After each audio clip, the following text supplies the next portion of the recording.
जब कुंती का विवाह नहीं हुआ था, उसी समय सूर्य के अंश से उनके गर्भ से कर्ण का जन्म हुआ था। परंतु लोक लाज के भय से कुंती ने कर्ण को एक बक्से में बंद करके गंगा नदी में बहाया।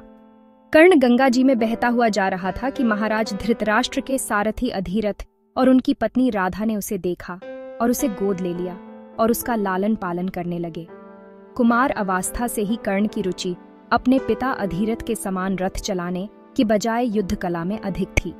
कर्ण और उसके पिता अधिरथ आचार्य द्रोण से मिले, जो कि उस समय युद्ध कला के सर्वश्रेष्ठ आचार्यों में से एक थे। द्रोणाचार्य उस समय कुरु राजकुमारों को शिक्षा दिया करते थे। उन्होंने कर्ण को शिक्षा देने से मना कर दिया, क्योंकि कर्ण एक सारथी पुत्र था और द्रोण केवल क्षत्रियों को ही शिक्षा दिया करते थे।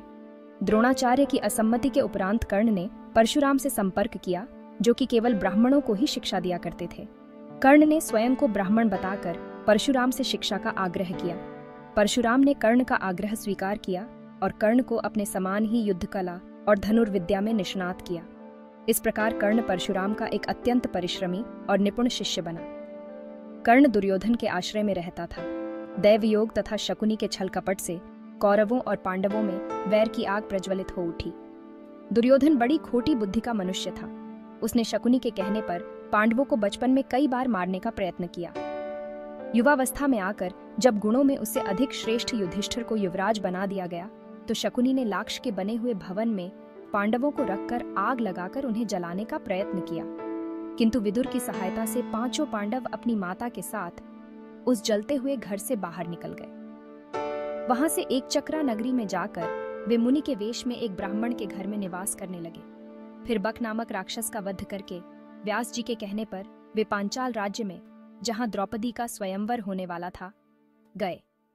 पांचाल राज्य में अर्जुन के लक्ष्य भेदन के कौशल से मत्स्य भेद होने पर पांचों पांडवों ने द्रौपदी को पत्नी रूप में प्राप्त किया। विचारधारा में जाएं, पांचों पांडवों का समय कष्टग्रस्त था।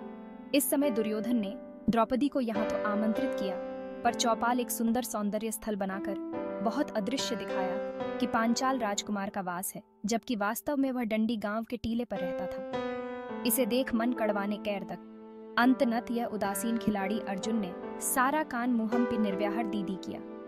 उसी चौपाल में था छड़ा मुकुट की आलंबना धानुषड़ी, जो धूम हजाम में धवल धूसर वर्ण जपा न देश उन्हों का धुन, तब दल में उतनी हजार अंकुश भगवान नरवरलन हितन। कौरवों और पांडवों के बार बार विरोध से शुरू हुई महाभारत युद्ध ने एक महान युद्धाकांक्ष कई महान योद्धाओं का उदय किया। इस युद्ध में कर्ण ने भी अपनी बहादुरी और योद्धा दक्षता दिखाई, परंतु दैवी विधि ने इस युद्ध में कर्ण के साथ भी अनुष्ठान कर दिया। कर्ण का युद्ध मरण हुआ और उन्हें महाभारत का एक महान योद्धा के रूप में याद किया जाता है। पांडवों के जीत के बाद उन्होंने कर्ण को अपने भाई के रूप में पहचाना और उनकी अंत्येष्टि की। इस प्रकार कर्ण के जीवन की कई महत्वपूर्ण घटनाएं हुई, जो महाभारत कथा में महत्वपूर्ण भूमिका निभाई। उनकी शौर्य, साहस और वीरता को सदैव याद किया जाएगा। कर्ण का वध महाभारत युद्ध के एक निर्णायक पल में घटा। भगवान कृष्ण ने अर्जुन को मार्गदर्शन देकर कर्ण का वध किया और उसकी अंत्येष्टि की। कर्ण की प्रेरणा, निष्ठा और बलिदान को सभी याद करेंगे। उन्होंने धर्म की रक्षा के लिए अपने जीवन की आहुति दी और एक महान योद्धा के रूप में अमर हो गए। कर्ण की पुण्य स्मृति सदैव हमें प्रेरित करती रहेगी। Don't use iStock।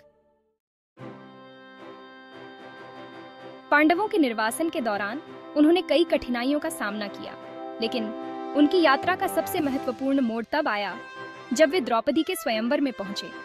द्रौपदी के स्वयंवर में अर्जुन ने अपने कौशल से सभी को चौंका दिया और द्रौपदी का हाथ जीता। इस घटना ने पांडवों को एक नई दिशा दी और उनके संघर्ष की कहानी को और भी रोचक बना दिया।